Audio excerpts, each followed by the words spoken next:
La tentativa de Morena de hacer una reforma constitucional en la integración de la Corte como si fuera un globo sonda despierta, genera críticas, pero también suspicacias respecto a lo que buscaría o lo que estaría pretendiendo el Morena, el partido mayoritario y el gobierno con esto.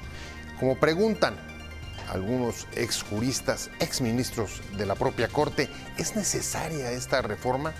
¿Sería funcional? De esto vamos a hablar hoy en Opiniones Encontradas. Muchas gracias por estar con nosotros en este programa en el que todas las ideas se pueden cuestionar siempre que se debatan. Soy José Buendía, le dejo mi Twitter, José Buendía MX, y ahora si me acompaña vamos a ver estos datos sobre esta iniciativa, sobre el contenido de esta iniciativa para arrancar aquí en el foro con nuestro debate de hoy.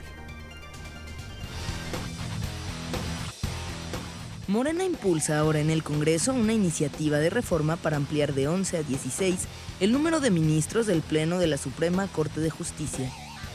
La propuesta ha causado revuelo entre la oposición por interpretarla como un intento por aumentar la influencia del gobierno en el Poder Judicial. El objetivo es crear una sala especializada en temas de anticorrupción, porque la sociedad solicita una eficiente impartición de justicia que se vea reflejada en el combate efectivo a la corrupción. En la exposición de motivos, indica que gran número de casos de corrupción quedan sin resolverse por la gran carga de trabajo en el Poder Judicial. Según datos de la Segunda Sala de la Suprema Corte, en 2016 quedaron sin resolver 1.189 expedientes, en 2017 1.006 y en 2018 594. La propuesta de Morena sería el primer cambio constitucional desde la reforma al Poder Judicial en el año de 1995, impulsada por el priista Ernesto Zedillo. Posiciones.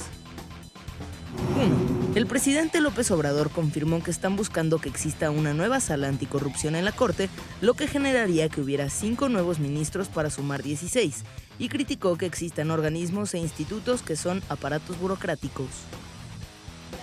2. La secretaria de Gobernación, Olga Sánchez Cordero, señaló que la Constitución ya establece que sean 3 ministros de la Corte quienes vean los temas anticorrupción. 3. El senador del PAN, Damián Cepeda, señaló que es la iniciativa más peligrosa que ha promovido López Obrador y Morena porque no tiene duda de que allá viene de una visión de gobierno que quiere controlar todo el Estado mexicano. 4. La maestra en Derecho por la Universidad de Yale, Mariana Velasco Rivera, advirtió que Morena no presentó ningún estudio para justificación la creación de una sala anticorrupción en la Corte, además de que la iniciativa descarta de un plumazo al Sistema Nacional Anticorrupción. Leticia Bonifaz, catedrática de la UNAM. Arrancamos con Opiniones Encontradas. Muchas gracias por estar con nosotros. Vamos a hablar de la iniciativa que se publicó en la Gaceta del Senado, una propuesta que metió Morena, en particular su coordinador parlamentario Ricardo Monreal, para modificar la integración del Pleno de la Suprema Corte de Justicia, crear ahí, como decía el reportaje, una sala especializada en asuntos anticorrupción. Me da mucho gusto que esté con nosotros hoy para hablar de este tema. Leti Bonifaz, muchas gracias, Leti, por estar con nosotros. Un placer de verdad haberte tenido. Además, larguísima trayectoria dentro del Poder Judicial y dentro de estos temas, sobre todo de legales dentro del Estado. Muchas gracias, Mariana Benítez. Hola, querido Pepe. Ahora sí, no como todos los lunes. No como todos los lunes, hoy tuvimos que saltar por el tema. Excepcionalmente hoy martes. Tal cual. Hoy fue una excepción. Sí, y la verdad es que, a ver, nos estamos encaminando. Es la primera reforma constitucional a la Corte que se daría desde el gobierno de Zedillo. Corrígeme si estoy mal, pero ¿qué significa después de casi 20 años, casi 2 décadas después de esa enorme reforma al Poder Judicial de 96, que lo que pretendía era, en efecto, igual que ahora, fortalecerlo, parece que es la justificación permanente, fortalecerlo y quitarle el exceso de trabajo que está suponiendo, así dice la iniciativa, los casos de corrupción que ahí se están ventilando. Luego vemos si quieres datos, pero ¿coincides? ¿Qué significa esta reforma después de 20 años y en los primeros 4 del gobierno de la Cuarta T? Bueno, yo creo que la reforma de Zedillo fue una reforma muy bien pensada, tanto que ya duró todo este tiempo. Pocas reformas duran tanto y tan bien. Entonces pasamos de aquellos 21 ministros a los 11 que tenemos ahora y se dividió por materias. Antes pues eran las 4 salas y había una sala auxiliar, pero hoy, a mí, desde que se dice materia corrupción, como corrupción, la corrupción es un problema, no una materia. Hay materia civil, penal, laboral, mercantil, administrativa, en materia de corrupción. Entonces, porque la corrupción sigue siendo un problema de derecho administrativo, y yo sí creía que el fortalecimiento del Sistema Nacional Anticorrupción, vamos a pensar que sí tiene errores en el diseño, corrijámoslo. Pero ¿sabes qué sensación tengo, Pepe? Que se va a construir algo empezando por el techo, no por los cimientos. Algo creado en la Corte hasta arriba, como vamos a empezar por la chimenea y no por los cimientos. ¿Qué pasa con todo el sistema anticorrupción? Porque la Corte debe mantenerse como última instancia de todo, no como primera puerta de algo. Ahora, antes de entrar en específico a la actual iniciativa, esto significaría, tú acabas de decir, fue una reforma bien pensada la de Ernesto Zedillo, ¿esto sería un retroceso respecto de la reforma de 90 y pico, de 96, 97? Es que yo ni siquiera las pondría en comparación, porque esta no es una reforma integral. Esta es una reforma que agrega 5 ministros más, colocando un total de 16, que también es delicado que sea par. Siempre en cualquier órgano colegiado hay que buscar que sea non para evitar los empates. Exacto. Por un lado. Y yo no la compararía porque no es que una sustituya a la otra, sino que se le está haciendo un agregado. Leí con mucho cuidado la exposición de motivos y habla de cómo está saturada la segunda sala. Yo creo que las 2 salas de la Corte tienen ahorita muchísimo trabajo, pero no se está pensando redistribuir el trabajo de la segunda sala o generar algunas soluciones que ya se habían pensado al interior de la propia Suprema Corte, de pensar cómo le quitamos todo qué reformas tenemos que hacer en relación al trabajo de los colegiados, pero no crear otra con otra materia, pero que sí integra pleno. Y al integrar pleno, el gran problema es el voto. No solo eso, el tema es las acciones de inconstitucionalidad y las controversias constitucionales, que son la reforma al 105 de lo más relevante de la reforma Zedillo. La verdad, Mariana, es que es una iniciativa que ha generado críticas, que ha generado también muchas suspicacias, y por lo pronto lo que es un hecho es que, si bien es una reforma parcial, como dice Leti, sí tiene un impacto global en el funcionamiento de la Corte, porque incide directamente en la conformación de su pleno. ¿Qué significa, aparte del tener un número par, qué significa que te vayas a 16 y sobre todo que este gobierno, que hasta donde entiendo le queda solo uno por nombrar cuando salga el ministro Franco, en 2021, se tiene que aventar o se va a poder aventar 6 relevos adicionales? No, a ver, definitivamente son muchas las cosas que llaman la atención y por eso ha merecido estas críticas. Primero, la parcialidad. Coincido con Leti, en el 94 fue otro contexto, no fue un cambio solamente de los 21 ministros que existían, sino que además se incorporaron, por ejemplo, se perfiló a la Suprema Corte como el gran tribunal constitucional de este país al incorporar las acciones de inconstitucionalidad, las controversias que hoy por hoy han dado un campo, un área de gran control constitucional por parte de la Corte, como última instancia, desde luego, pero como una instancia de control constitucional sobre todos los actos y todas las leyes. Eso, si se diera esta ello reforma, permanece, pero ¿en qué manera la poner? altera esta iniciativa? En el número de los ministros, que significaría, porque para declarar inconstitucional una ley, hoy se necesita el voto de 8 ministros y ahora se necesitaría el voto de 11. Y entonces, el número de ministros que podrían vetar el que se declare la inconstitucionalidad de una ley es distinto y serían, digamos, con el número de ministros que se van a nombrar, pues ahí saldría su veto, ahí saldría la mayoría que necesita para vetar. A ver, hablando en términos numéricos, ha nombrado 2. Ha nombrado 2. Le podría nombrar un tercero sin reforma y 5 de recambio, te dan 8. ¿Con eso vetas? Con eso veta, por supuesto. Bueno, pero, o sea, a ver, a lo que voy es, Aquí lo importante es que estamos ante la Suprema Corte. Es el último filtro, es quien hoy por hoy ejerce control de legalidad, en algunos casos, pero de constitucionalidad sobre todos los actos de gobierno, ¿sí? Todos los actos y las leyes. ¿Qué pasa si ahora viene una conformación distinta? Porque a lo único que está apuntando esta iniciativa es para generar otro tipo de correlación. Como el mismo senador Monreal lo está diciendo, correlación de fuerzas en la Suprema Corte. Entonces, el hecho de que argumente que va a ser para actos de corrupción y para casos de responsabilidad administrativa, que no creo que sean tantos, para los casos de disciplina, en el caso de ministros, pues, que tampoco no merita crear una sala donde además ya está en una reforma constitucional que aún no se termina de aplicar, que es la del Sistema Nacional Anticorrupción. Ya está previsto que se nombren 18 magistrados para atender estos casos. A ver, déjame tomar lo que acabas de decir al final. Hoy leí un buen artículo del exministro Cosío y un dato que aporta, dice, casos de revisión sobre temas anticorrupción, un promedio de 225 en los últimos 5 años.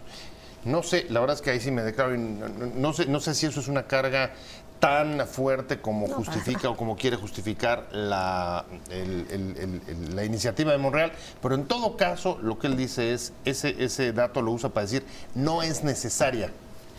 En una entrevista del propio Monreal dice por qué no es necesario nombrar a los magistrados y hace referencia a los números en otra entrevista. Y aquí dice que es necesario crear por la carga de la segunda sala. No hay una correlación argumentativa entre una cosa y la otra. Ok. Y efectivamente... O sea, ¿se está contradiciendo Ricardo Monreal? Está diciendo dos cosas diferentes que pero con el mismo número. En el contexto de por qué no es necesario el nombramiento de los magistrados en el Tribunal de Justicia Administrativa y por qué es necesario el nombramiento de ministros en la Corte. Y tendría que, donde ahí está la misma razón, pues debe haber la misma disposición. Oye, ¿dónde está? No la materia, sino la problemática. Exactamente. Déjame hablando de la iniciativa que se ha publicado en la Gaceta del Senado de Morena para modificar la integración de la Suprema Corte de Justicia, crear una tercera sala anticorrupción. Pero la verdad es que traemos un poco un galimatías en este asunto. Leti Bonifaz, Mariana Benítez, me quedé contigo. Tienes por un lado Monreal diciendo la justificación de su iniciativa es porque hay una carga excesiva de trabajo en asuntos de corrupción, al mismo tiempo que luego vemos que no es tal y que incluso el rezago se ha reducido. Y luego ves a la secretaria de Gobernación diciendo no es necesario. Y luego, además, hay otro elemento que no sabemos pues, cómo va a quedar, que es el Sistema Nacional Anticorrupción. Y la urgencia que están pidiéndole, por favor, designen a los magistrados anticorrupción. Y ahí siguen, ya no atorados, casi olvidados. ¿Cómo ves? Ayúdanos a salir a deshojar esta Primero comentábamos fuera del corte que en la propia exposición de motivos el senador Monreal se contradice, porque pretendiendo argumentar que hay un rezago importante en la segunda sala y que por eso se hace necesario constituir o crear una tercera, hasta, digamos, él mismo se pone un balazo en el pie, porque los números que refleja en la iniciativa, pues van a la baja. Él refiere que en 2016 había de rezagos 1.189 expedientes y dice que para 2018 había 594. Ergo, hay una baja en ese rezago y está funcionando. No hay nada que desahogar en ese sentido. Ahora, se conecta con lo que justo acabas de decir. El Sistema Nacional Anticorrupción ya lo dio por muerto. No puede ser que una reforma que costó tanto trabajo aprobar, con el consenso de fuerzas políticas, pero de la ciudadanía, del sector privado, en fin, y que se está apenas implementando y que hay faltantes importantes, como el emitir ya por parte del Sistema Nacional una política nacional anticorrupción, el fortalecer la Fiscalía Anticorrupción en la nueva Fiscalía General y desde luego el nombramiento de estos 18 magistrados que van a ser los encargados de resolver los casos relacionados o derivados de actos de corrupción, que como bien dice Leti, no es que sea materia de corrupción, sino que son actos, en este caso serían casos administrativos derivados de juicios de casos de corrupción. Entonces, aquí lo que estamos viendo es que él ya ha decidido en esta iniciativa, borrar de un plumazo ese sistema. A ver, inclusive ¿tú ya lo dio compartes por eso? muerto. O sea, lo que estamos viendo con esta iniciativa es un poco la muerte. Sí, el acta de defunción del Sistema Nacional Anticorrupción. ¿Coincides con Mariana? Coincido porque no hay una cosa paralela que vayamos viendo que sea complementaria, porque yo veo esta decisión como una decisión aislada, sola, desilvanada de otras cosas, porque tú dices, si tenemos un fenómeno como se reconoce, tan complejo como es la corrupción, el combate requiere de muchas medidas, entre otras las de carácter jurídico, no pongamos las educativas, las de carácter jurídico. Las de carácter jurídico, ¿qué puede implicar? Solución, ahí lo dice, es una sala. Pero porque tenemos un grave problema, creamos una sala. Pero el tema es cómo desordenas al Poder Judicial. No solo acabas con el sistema anticorrupción, sino desordenas lo que sí está funcionando en el Poder Judicial. Sales a tratar de atajar un problema y toda la otra parte se te desajusta. Sobre todo por el tema de acciones y controversias, vuelvo a insistir, porque la tarea de la Suprema Corte en su función de vigilante y garante de la constitucionalidad es el tema a donde se ve minada, porque este tema que decías, requerimos ahora del voto de 11 de los 16 ministros en acciones de inconstitucionalidad, porque ellos van a integrar pleno. Para que nos entiendan respecto de qué son las acciones. Claro, un poco a ver, en concreto. Si modificas, para el auditorio, si modificas la integración de la Corte y cambias el número que se necesita para aprobar o impedir una acción de inconstitucionalidad, ¿de qué estamos hablando? Bueno, antes de Zedillo, habían poquísimas acciones de inconstitucionalidad porque teníamos un partido hegemónico en donde la solución de los conflictos se daba no en Pino Suárez II, sino en Bucareli. Entonces, porque había soluciones políticas. O en Presidencia 1. Exacto. Entonces, ¿qué son las acciones y qué son las controversias? Las acciones son que un porcentaje de la Cámara de Diputados, de la de Senadores o la propia Comisión Nacional de los Derechos Humanos, y esto es muy importante, hoy por hoy ese órgano autónomo es el que más número de acciones de inconstitucionalidad presenta. Así es. Revisa las iniciativas y dice, ahí hay un problema y la Corte lo revisa. Y para que diga que es inconstitucional y expulse del sistema jurídico esa norma, requieren hoy de 8 votos y ahora se requeriría de 11. Esa es la gravedad. Y el otro es el tema de las competencias, que son las controversias constitucionales. Competencias entre federación, estados o municipios, o controversias entre el Ejecutivo y el Legislativo entre poderes y niveles de gobierno. Y otra vez vas a requerir que eso es lo que funciona a partir de la reforma de Zedillo, independientemente de los temas de legalidad y los otros. El 105 constitucional se volvió un artículo que tuvo plena eficacia. A ver, para decirlo de manera más sintética, a ver si coincide, me imagino que sí, a ver, por tratar de atajar un problema, en el mejor de los casos, vas a generar vas a debilitar el equilibrio de poderes. Así es. Ese es el tema de fondo. La verdad, sí, pero pondría en duda que se quiera resolver un problema que a simple vista no existe. O no está tan claro, vamos a decirlo así. ¿Por qué dudas de eso? Es decir, ¿por qué dudas de las pretensiones de acabar con la corrupción del gobierno de la Cuarta T? Porque el problema que refiere es que hay un rezago y que el fenómeno de corrupción demanda crear una sala especial para atender estos casos. Eso no existe. Ya hay insisto, yo me regreso a lo que ya determinó el Poder Reformador de la Constitución, de crear tribunales especializados para ver esos temas. Pero que además aquí nos regresamos un poco al tema de la Corte.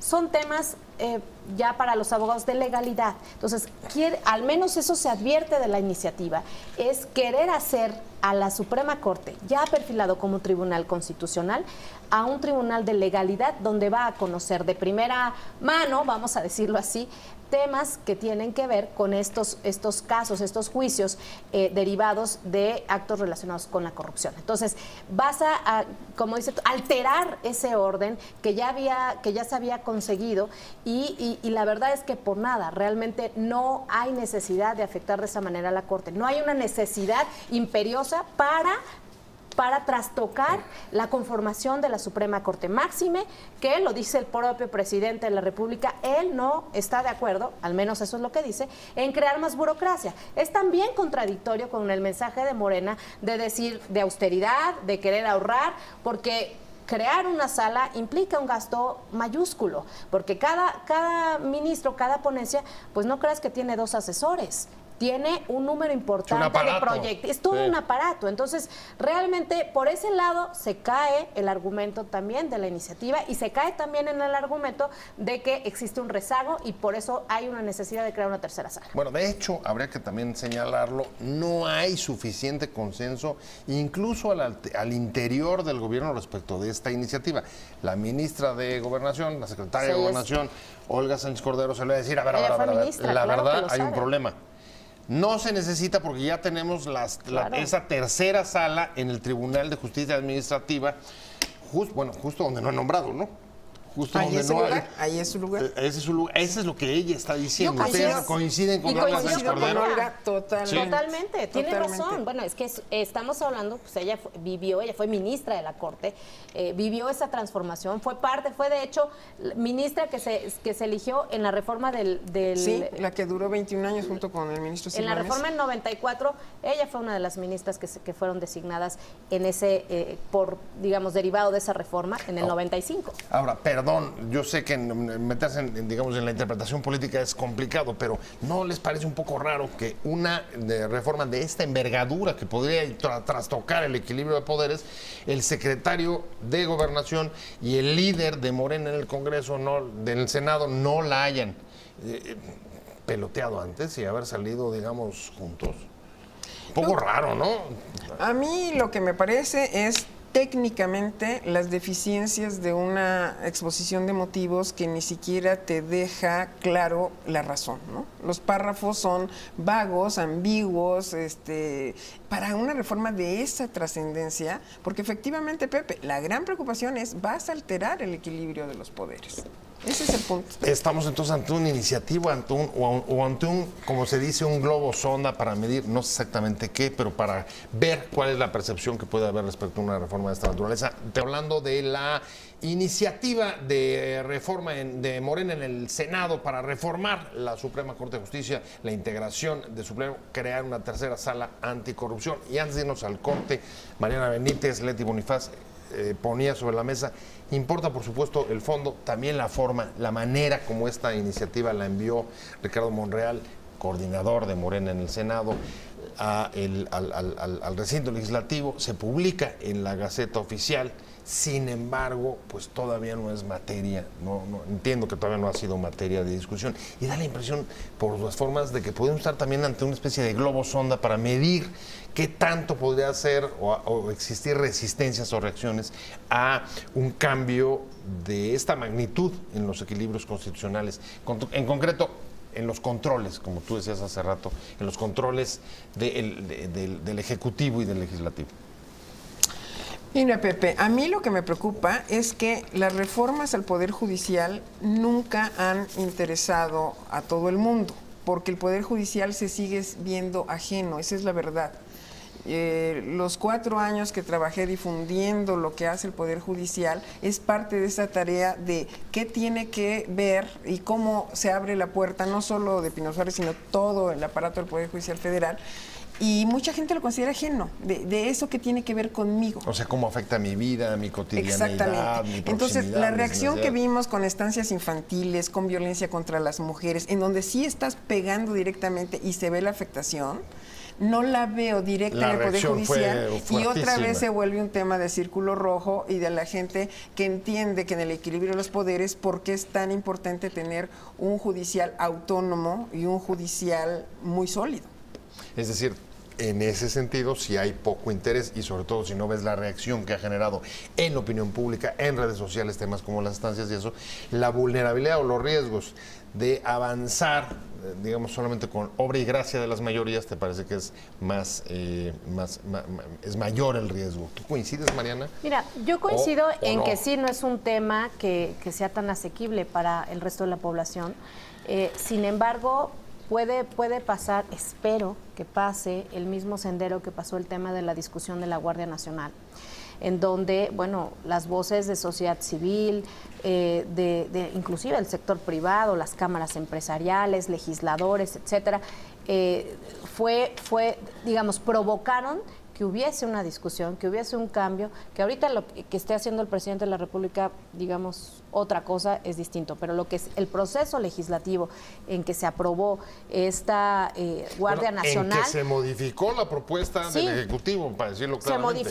Se modificó profundamente, lo puedo decir así, profundamente. Entonces, aquí también yo no me creo eso de que es, primero, lo que dice el presidente es un tema legislativo absolutamente, porque a ver, no la presentó cualquier legislador, como ha pasado otras iniciativas donde pues sí, algún legislador por ahí presenta una iniciativa para regular a las calificadoras, por ejemplo, ¿no?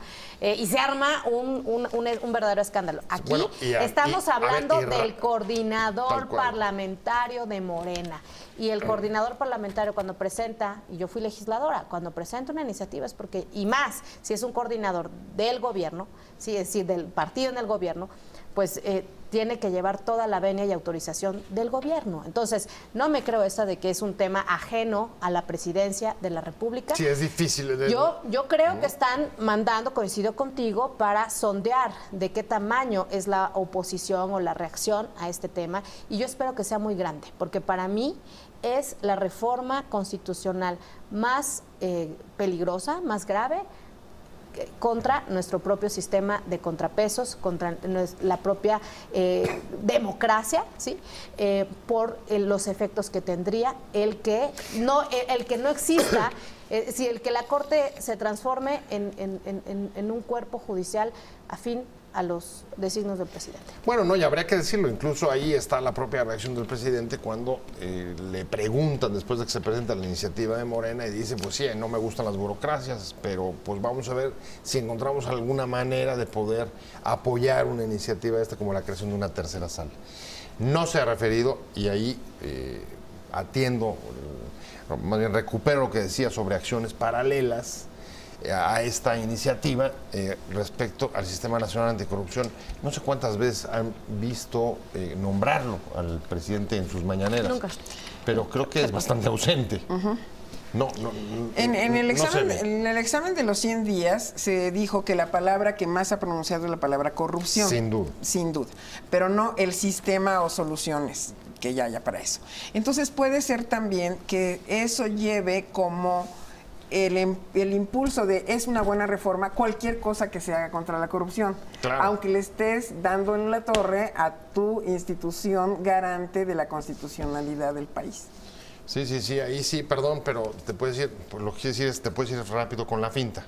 Todo lo que suene a atacar la corrupción puede contar con legitimidad, y ya no solo con la falta de interés, sino incluso con el apoyo, porque estamos todos hartos, sin duda, de ese tema. Déjeme rápido.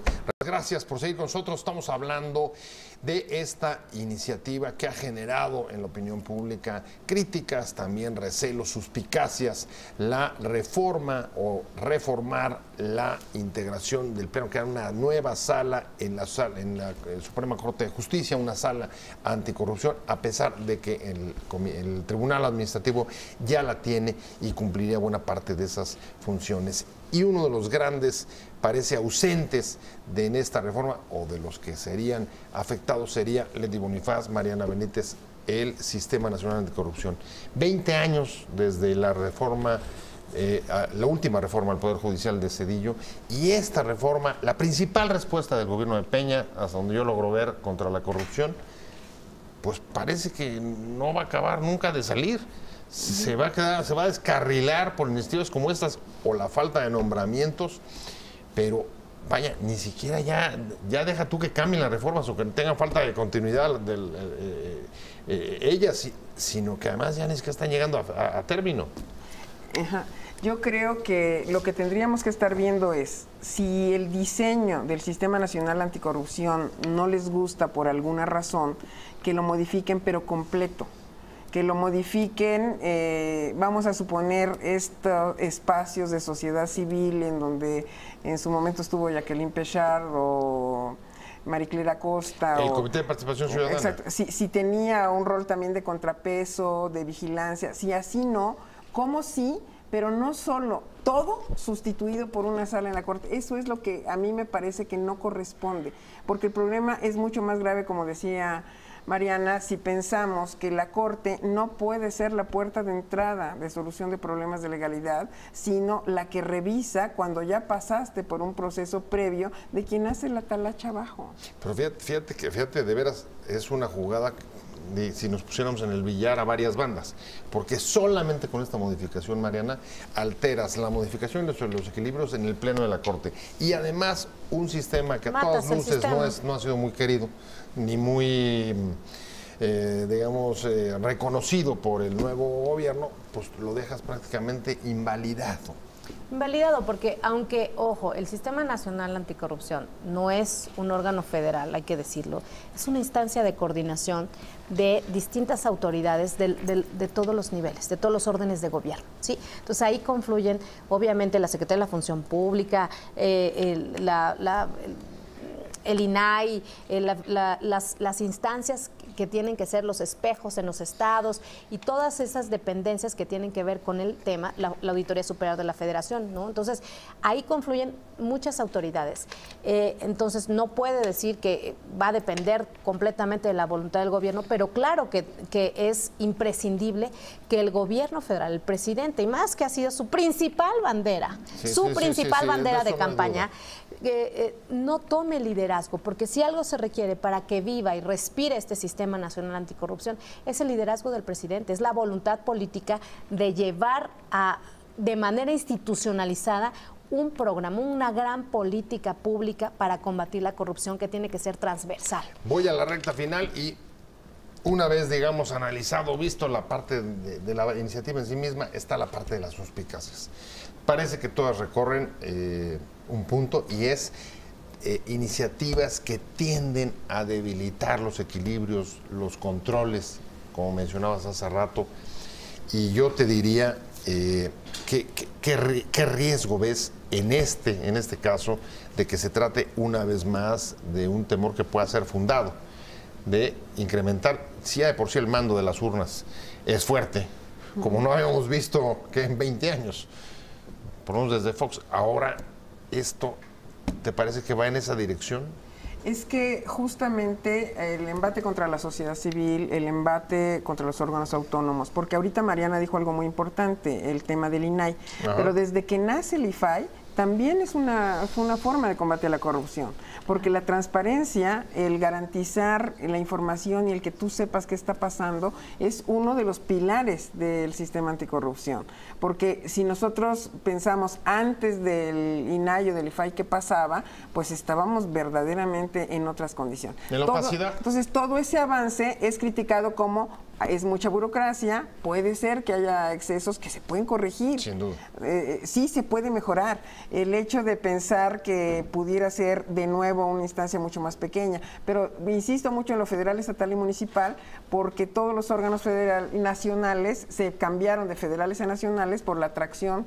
Y ahorita, en este nuevo esquema, tampoco queda claro hasta dónde va a llegar lo federal, estatal y municipal. Pero por lo pronto lo que estamos viendo, Mariana, es que casi todos están un poco tocados. Por lo menos desde diciembre para acá, el INAI está tocado, las críticas han sido muy fuertes. El INE. Traes el INE también tocado, traes el Sistema Nacional Anticorrupción, pues un poco... La Comisión Regular. Sí, la Comisión Regular, vaya. La Fiscalía.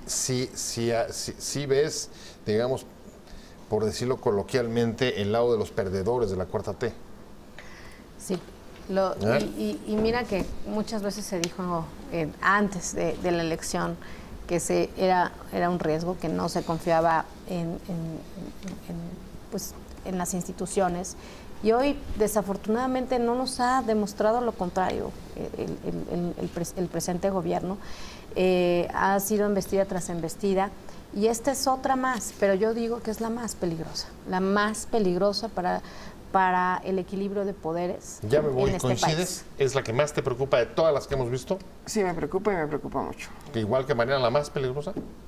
Me preocupan las otras también. A mí, en la calle, las estancias infantiles son las que me han dicho cuál es la vía de defensa. Es la que allá, yendo al súper y eso, la gente que me identifica me dice qué hacer. Pero fíjate, Leti, esa, sin una Suprema Corte fortalecida, ni los programas... Ya me voy, Mariana. se Mariana pueden Benítez, rescatar. muchas gracias, Leti Bonifaz. Muchas gracias a los dos por haber venido, pero sobre todo gracias a usted por haber estado con nosotros en Opiniones Encontradas.